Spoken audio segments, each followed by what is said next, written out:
Are you tired of all the 6 feet jokes like I am? By the way, so am I. Well, let's just talk closely guarded.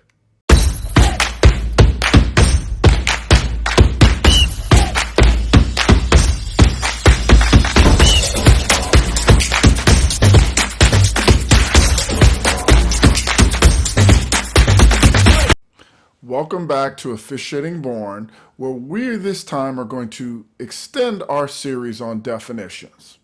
The topic today is closely guarded. Now, again, this is a definition that we're going to deal with from the National Federation level and the NCAA level. Now, before we get started, this is part of the start of our defensive definitions. The first one is closely guarded. The next one is legal guarding position, or guarding. And the other one is basically how you use your arms and your hands and your forearms. But this video is going to be strictly focused on closely guarded. Now, if you've been anywhere around the internet or anywhere watching anything on social media, there have been many jokes made about closely guarded and us understanding 6 feet. The irony about that is actually this is one of our inconsistently applied rules. Now, why is closely guarded important? Closely guarded involves a defender actively guarding a ball handler. And as a result of that guarding, the offensive player must do something with the basketball if they are guarded within a certain distance, which happens to be 6 feet. Hence the jokes. What I want to cover is kind of the basics of this rule so that this is understood. But I also want to make clear that we have to do a better job as officials of enforcing this rule, especially at the National Federation level. The NCAA level, at the very least, has a shot clock, so this often doesn't come as much as in play. And also they have a different classification for when you have a closely guarded count. Before we get started, please subscribe to the channel, click on the bell, so that you can get more videos with Officiating Born.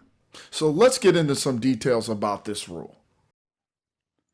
Let's get started about the closely guarded rules for the National Federation, or the closely guarded definition. Basically, a player, a ball handler, and the defender cannot be within 6 feet. When they're within 6 feet, there is a closely guarded count. Now the count, if you maintain 6 feet, I can hold the ball up to 4.9 seconds. I can dribble the ball up to 4.9 seconds, and then I can hold the ball again. And this is measured by the front foot of the defender and the front foot of the ball handler. The arm or any other body part does not apply to this distance of 6 feet. Now, the count also ends when the ball or the offensive player has passed the head and shoulders of the defender. So this is another thing that is about the definition. Understand there's nothing about arms or legs. There's nothing even about attacking the basket or going to the basket. As long as a defender is within 6 feet, a count should continue.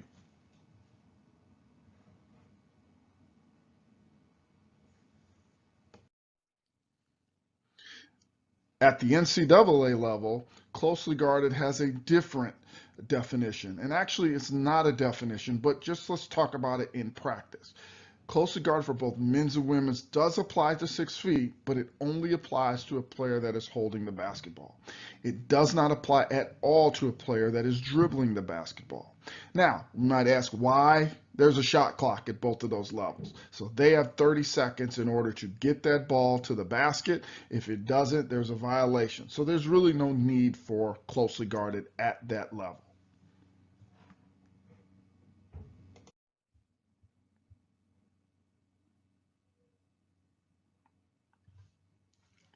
Here are some examples of some markers on the court that you can use to determine whether you have 6 feet. Now, in this case, we can use some easy markers on the court. So we know that closely guarded also must be in the front court. So we have 6 feet from the distance from the division line and to the circle. So that's a guide. The distance from the top of the circle on the free throw line to the free throw line is also another marker. And if you're not aware, each lane space on the free throw lane line is 3 feet. So put two of them together. That's another marker. So use these to kind of give an idea of whether you get a good estimation of whether you have 6 feet on a player that is closely guarded. It must also be noted that closely guarded doesn't require any special stances or movements in order to have this rule take place. Closely guarded only applies to a player just standing within 6 feet. All that is required for closely guarded is the player be standing between the basket and the ball handler.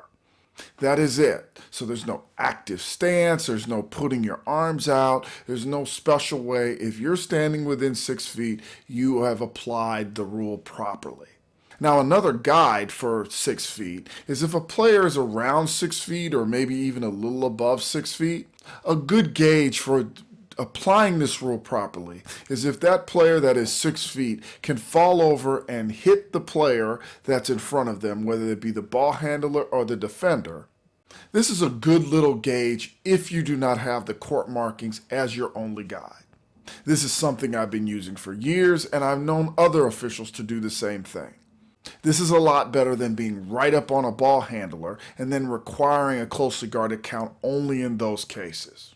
As I said, we need to do a better job with this rule, especially at the National Federation level, where we have no shot clock and there is no time to make a move or to do anything with the ball from the offensive perspective. Also, mechanically, if we clearly have a count that is started, we start with one of our hands. Once the count stops, then we should put our arm down. If we have another count, then we can use our other arm in order to have another count. But if it's close or people think there might be a count or there should be a count and you clearly do not have a count, we can use the non-closely guarded signal in order to show that we don't have a count. This should only be for clarification purposes when it is either not 100% clear why you don't have a count. So basically this should be rare. And also when players are mostly standing around, not constantly moving with the basketball. Here's an example of a closely guarded count in live time. Again, if you think the defender has not reached 6 feet or beyond 6 feet, then the count will continue. This slows it down a little bit. There's a little separation, but it is your judgment if the defender stays within 6 feet. This is an NCAA example of where only a 5-second count or closely guarded count can take place when the player is holding the basketball.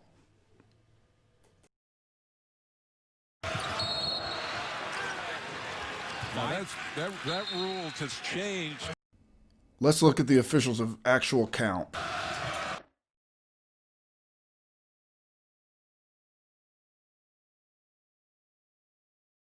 Does the official get to actual 5 with his count?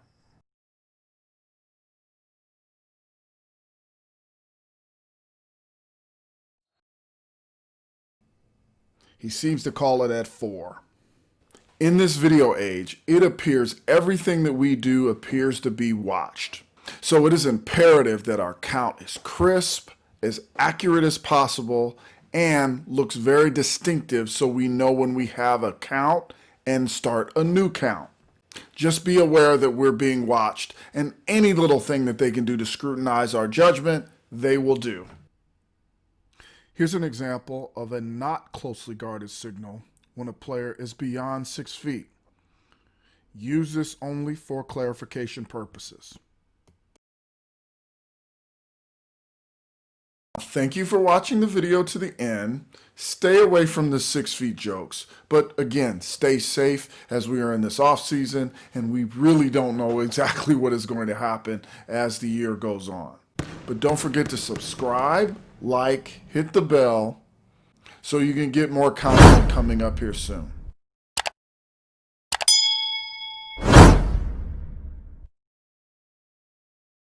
Thank you. This is Jeffrey Rutledge from Officiating Born, and have a good day.